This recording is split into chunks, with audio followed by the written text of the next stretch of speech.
Okay, welcome to the microphone closet. I want to just bring your attention to this box. This is the old system. It does work, but it's not currently connected, and it doesn't have as many microphones, and the microphones are not interchangeable. So it really is best to just leave that one be. And then this is the one that we have set up in the Relief Society room. I'll go ahead and bring it out over here. This set has a microphone for the teacher and 3 microphones for the class. An important thing to remember is that you always want to keep the batteries out of the microphones when you're not using them. So I've got them here just to make it easy to show you, but this is the microphone for the teacher.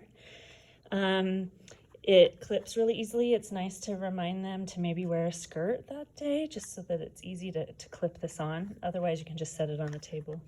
The way you put the batteries in this microphone is by just pulling this little piece down, and that's where the batteries go. You clip it on, and then all you need to do is just push this power button on the top. You'll know that it's on when it's got the green light, and then this part just will clip, probably just a little bit, below the mouth. You don't need it right up against the mouth. It kind of picks up really well. There is a headpiece if the teacher prefers to use this one instead. We typically don't, but you can, and just switch out this one being plugged in here.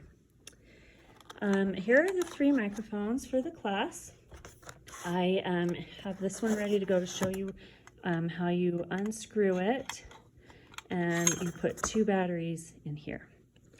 This one already has the batteries in it, and the way that you turn it on is there's this little gray button at the bottom. You push that in, hold it for just a second, and you'll know it's on if you see the green light. Now, there's a few things you need to know to make sure the whole system works. The first one is that you need to have this switch turned in the right position. If you have it flipped to chapel on the top, you will pipe in the audio from the chapel if it's turned on the stand. To make sure that this microphone works in this room, you need to switch it to local microphones. So we'll flip that down. Usually it's just in that position, but if you find that it's not working, come and check the switch.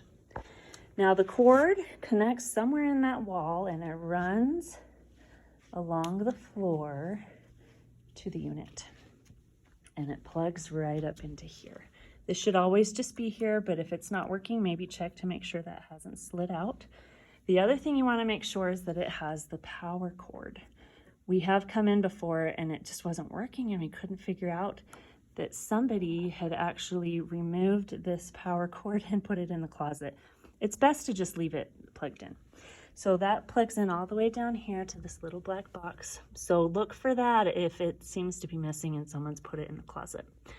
Go ahead and turn the power strip on, and then you'll come to the front and push the power button, which is right here. Everything's green, everything's on. The only other thing I would mention is that we have the microphones color coded. So each of the 3 microphones that can be passed around the class have a color strip that corresponds to its own volume dial. So this one goes with number 2. We have a blue microphone, a green, and a purple. The white microphone is the lapel mic that the teacher will be wearing. So you'll be able to match those up and turn up the volume as needed, and it should work really well for you. When you're ready to close up shop for the day, you'll go ahead and push this button off. All the lights will disappear. Don't worry about the power cord. Just leave everything else as is. And go ahead and take all of the batteries out of each of the microphones. You also can turn that button off at any time to turn the microphones off. Take all the batteries out and just leave the batteries in the box. Make sure that you don't forget to take them out of the teacher microphone as well. I also just wanted to point out this cool little gadget. If you put this on the microphone, it makes it so that it doesn't roll around. So that can be handy if you need to use that for any reason. And that's how you use the microphone.